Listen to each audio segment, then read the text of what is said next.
السلام علیکم ورحمۃ اللہ وبرکاتہ۔ کیا خودکشی کرنے والا کافر ہے؟ کیا خودکشی کرنے والے کی مغفرت ہو سکتی ہے؟ حضرت جابر رضی اللہ عنہ سے روایت ہے کہ وہ فرماتے ہیں کہ حضرت طفیل بن عمر دوسی رضی اللہ عنہ اپنی قبیلے کی طرف سے ہجرت کرنے کی درخواست لے کر رسول اللہ صلی اللہ علیہ وسلم کی خدمت میں حاضر ہوئے اور عرض کیا کہ یا رسول اللہ صلی اللہ علیہ وسلم، کیا آپ ایک مضبوط قلعہ اور محافظ جماعت کی طرف ہجرت کرنا منظور فرما سکتے ہیں؟ راوی کہتا ہے کہ زمانہ جاہلیت میں قبیلہ دوست کے پاس ایک قلعہ تھا جو بہت محفوظ تھا۔ رسول اللہ صلی اللہ علیہ وسلم نے اس خوش نصیبی کی وجہ سے جو اللہ تعالیٰ نے انصار مدینہ کے لیے مقدر فرما دی تھی، اس کے ساتھ جانے سے انکار فرما دیا۔ جب حضرت صلی اللہ علیہ وسلم نے مدینہ ہجرت کی تو طفیل بن عمر دوسی اور ان کی قوم کا ایک اور شخص بھی ساتھ انہوں نے بھی ہجرت کی۔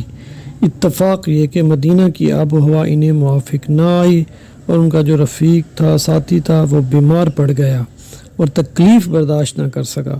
ایک دن اس نے اپنے تیر کا بھالا نکال کر اپنی انگلیوں کے جوڑ کاٹ ڈالے اور اس کے ہاتھ سے خون بہہ نکلا، یہاں تک کہ اس کی وفات ہو گئی، خون بہت زیادہ بہنے کی وجہ سے۔ طفیل بن عمر دوسی رضی اللہ عنہ نے اپنے ساتھی کو خواب میں دیکھا کہ ان کی صورت بہت اچھی تھی مگر ہاتھ ڈھکے ہوئے تھے۔ انہوں نے دریافت کیا کہ تمہارے پروردگار نے تمہارے ساتھ کیا معاملہ کیا؟ ان کے ساتھی نے جواب دیا کہ حضرت صلی اللہ علیہ وسلم کے ساتھ ہجرت کرنے کی برکت سے اللہ نے مجھے بخش دیا۔ سبحان اللہ۔ پھر ان سے پوچھا کہ یہ تم اپنے ہاتھ ڈھانکے ہوئے کیوں نظر آ رہے ہو؟ تمہارے ہاتھ ڈھانکے ہوئے کیوں ہیں؟ اس نے کہا، مجھ سے یہ کہہ دیا گیا تم نے جو خود بگاڑا ہم اسے نہیں سنواریں گے، کہ تم نے اپنے ہاتھوں کو خود زخمی کیا۔ طفیل رضی اللہ عنہ نے یہ خواب رسول اللہ صلی اللہ علیہ وسلم کی خدمت میں عرض کیا۔ حضور صلی اللہ علیہ وسلم نے خواب سن کر دعا فرمائی، اے اللہ اس کے ہاتھوں کی بھی بخشش فرما دے۔ اللہ اکبر۔ اس حدیث سے معلوم ہوا کہ مغفرت میں بھی تجزیہ، تقسیم اور بٹوارہ ہو سکتا ہے۔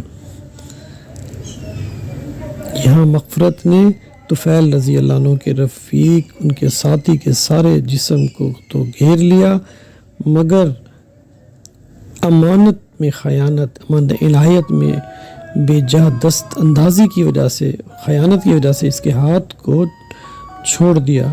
یہ شخص کتنا کیا ہی خوش نصیب تھا کہ اس کا مقدمہ رحمت للعالمین صلی اللہ علیہ وسلم کے سامنے آ گیا اور آپ صلی اللہ علیہ وسلم کے مبارک ہاتھ اس کی سفارش کے لیے اٹھ گئے۔ سبحان اللہ۔ پھر کیا تھا؟ رحمت الہیہ نے اس کی رگ رگ کو گھیر لیا اور اس کی مغفرت ہو گئی۔ اللہ